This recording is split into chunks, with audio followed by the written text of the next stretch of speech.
Okay,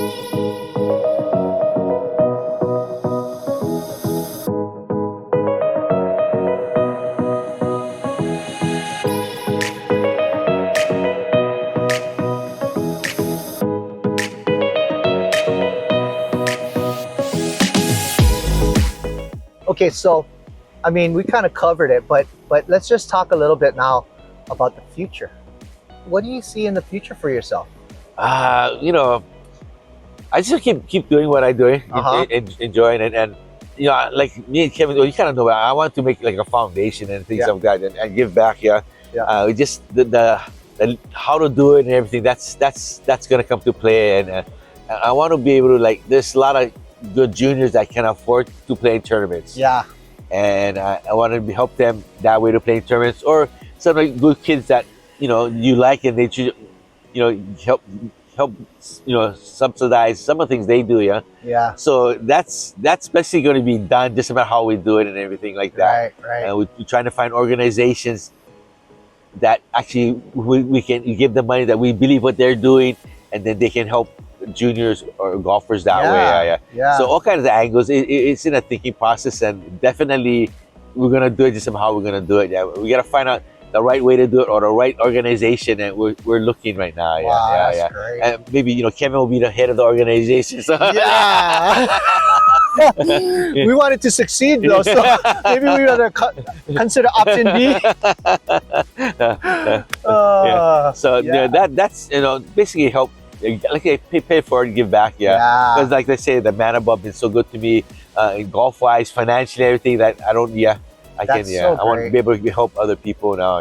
So the vision for the future, or the way ahead, is to continue paying it forward. And still play golf, everything. I mean, I play a senior flight now, and it's still competitive, but there's so many years. Right. But I enjoy the competition. That's what it is.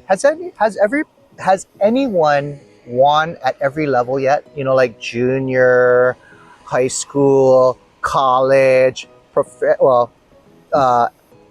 amateur, regular amateur, mid amateur, senior amateur, super senior amateur. Has anyone lined the whole thing up yet? That was good. Like David Ishii, they all won all those kind of tournaments. So basically, I'm fortunate I'm able to play golf that long. 54 years. I've been playing golf in tournaments and everything. So and hopefully another 10, 20 years to competitive, but I'm going to play the Manoa Cup, which is you have to walk. I told myself when I'm 65, I'm going to retire, but if I can still do it after, but it's fun. I like the competition, and it keeps you physically in shape too. And then combined with your exercise program, right? So we talk about all the junior golfers, and especially girls.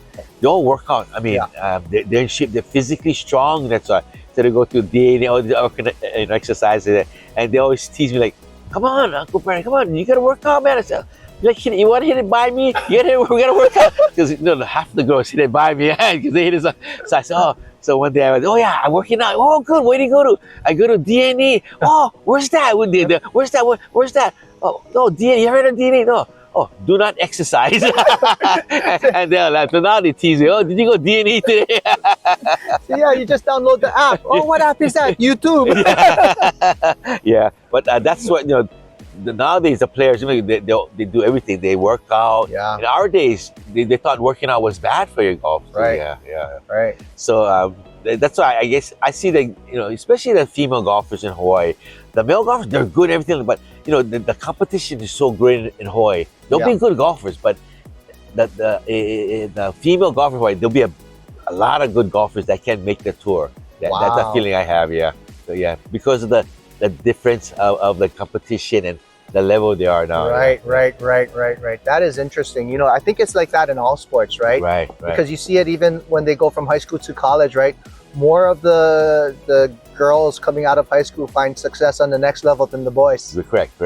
More of the girls go to D1, and a lot of the boys don't make it that. They gotta go D2 or whatever, right? Correct. But so we see, hopefully, everybody, even the boys, we need even some men on the PGA Tour.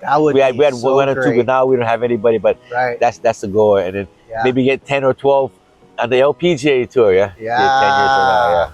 So that's gonna be, and that's awesome. gonna grow the game of golf in Hawaii. Big time, and I look forward to watching that. I mean, I think you know how it is, man.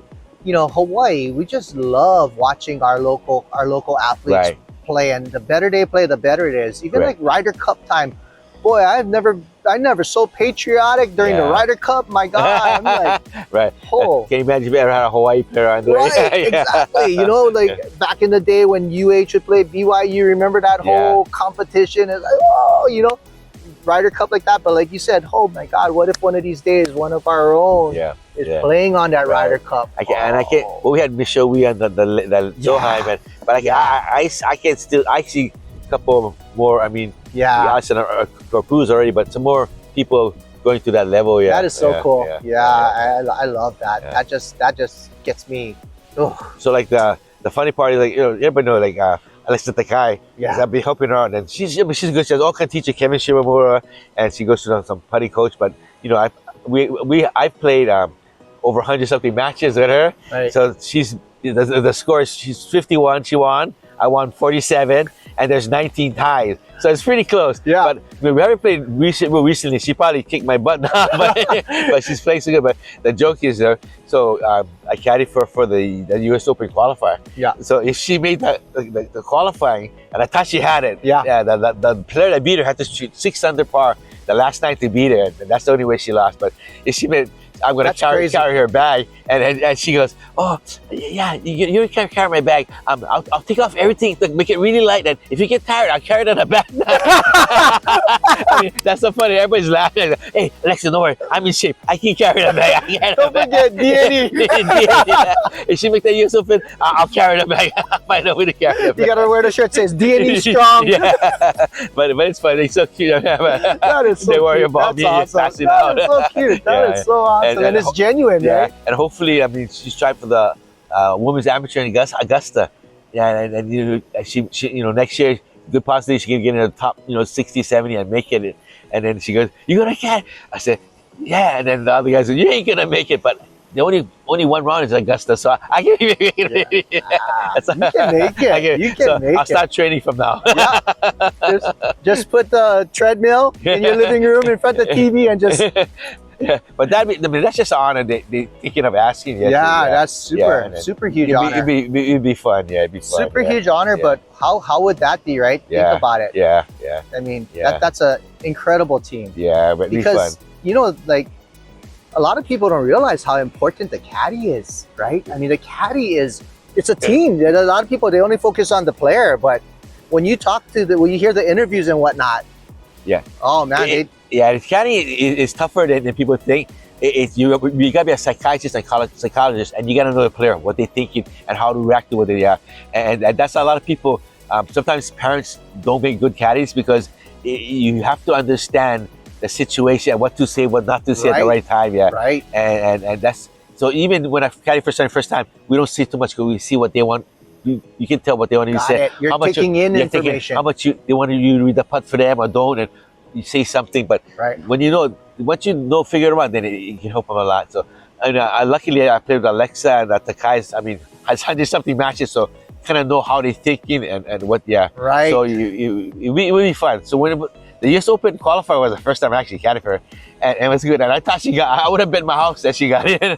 And then Saki Baba shot 6 under the final 9, but that's not meant to What be. are you gonna do about that? Yeah, what are you gonna do? What are you gonna do about that? Alexa shot 6 under, which was a good score and a That winning is day. incredible. Yeah, That's incredible. Yeah. Yeah, you just gotta applaud that, right? Right. To say, hey, great. yeah. You know?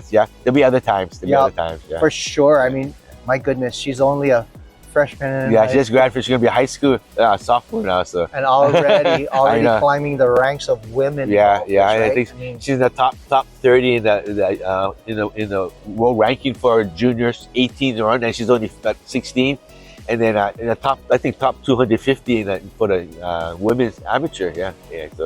So she'll be in there, top there. Yeah. so great. Yeah, and then they have 2 older sisters, and they're all Right. good golfers. Well, Right. Maddie Madison just won a first college tournament. Yeah, Right. yeah, and not to say that she's a good player, but nobody expects her to win, and that actually gave you even more joy. Right. She goes back in the first tournament, she wins. Yeah. Right. And of course you're not gonna brag about it, but so maybe I will a little bit. But she was a great golfer or good golfer, right? Yeah, yeah, Got yeah, to yeah. the collegiate level.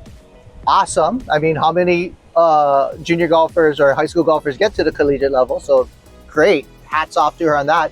But she wasn't quite getting the highest level of success that maybe she desired.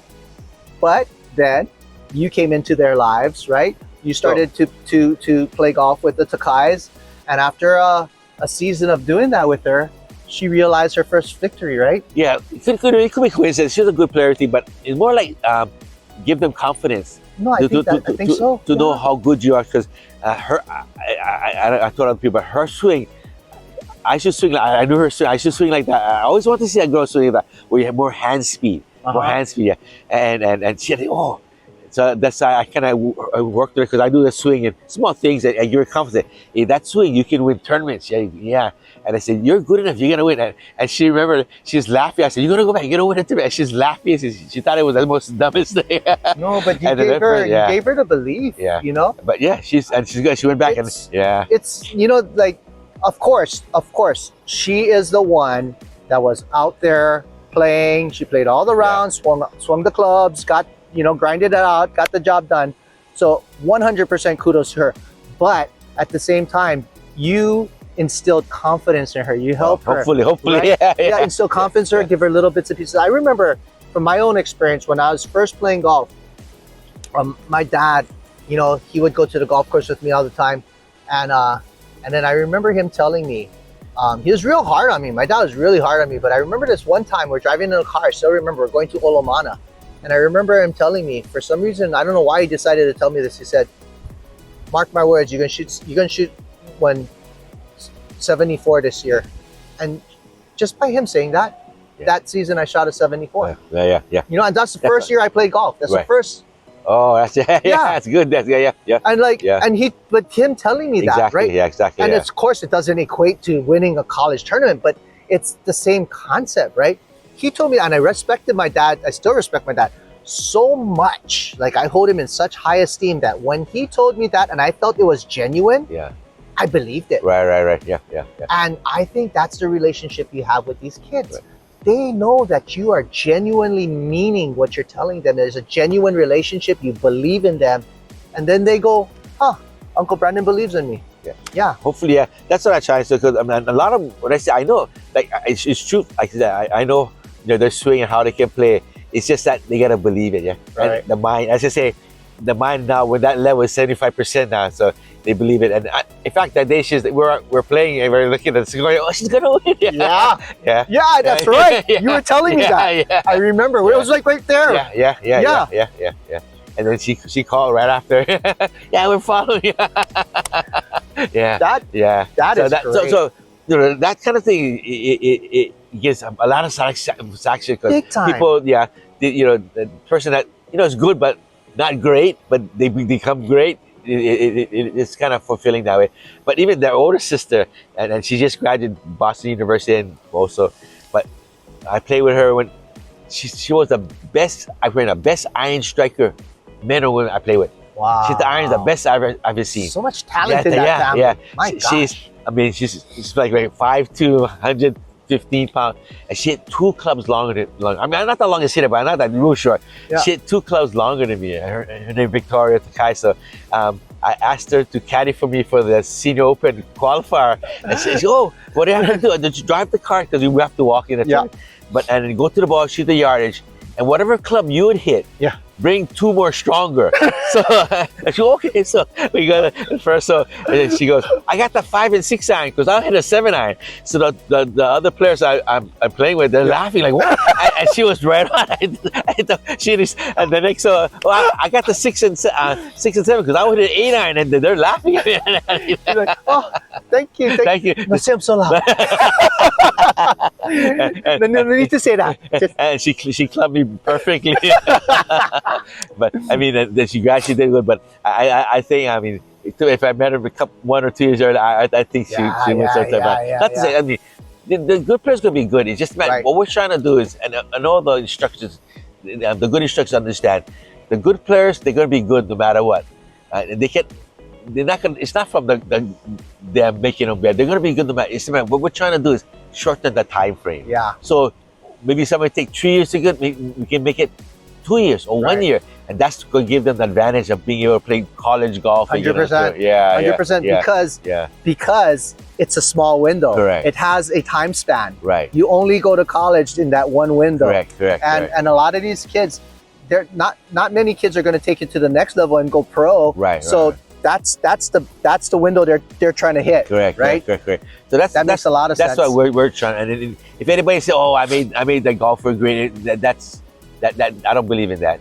The golfer would be great anyway. Just a matter shorten the time frame. Yeah. Yeah, and you know what makes a lot of sense to me too is because I'm a parent, I have children, and you see them grow up, and truly when they are going from high school to college, many of them are not at that level of maturity.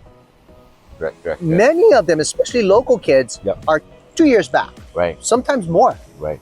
So by the time they reach the level of maturity where they would be prepared for that, say they had the ability, Right. it's past them already. Yeah. They didn't make the team already. Correct.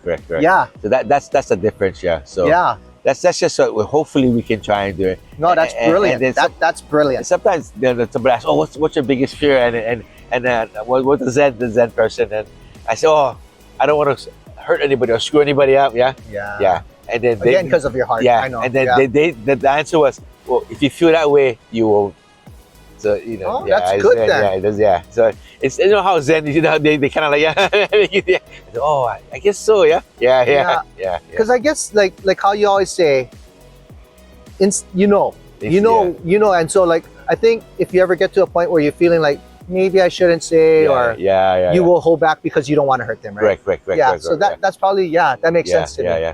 So, Yeah. so that's the biggest fear. These golfers. Yeah. You don't want to hurt them. You make them a worse golfer. Yep. No, but that's not happening for sure. Yeah. So Hopefully, yeah. But Yeah. let's say I enjoy it. Yeah. I'm unfortunate. Yeah.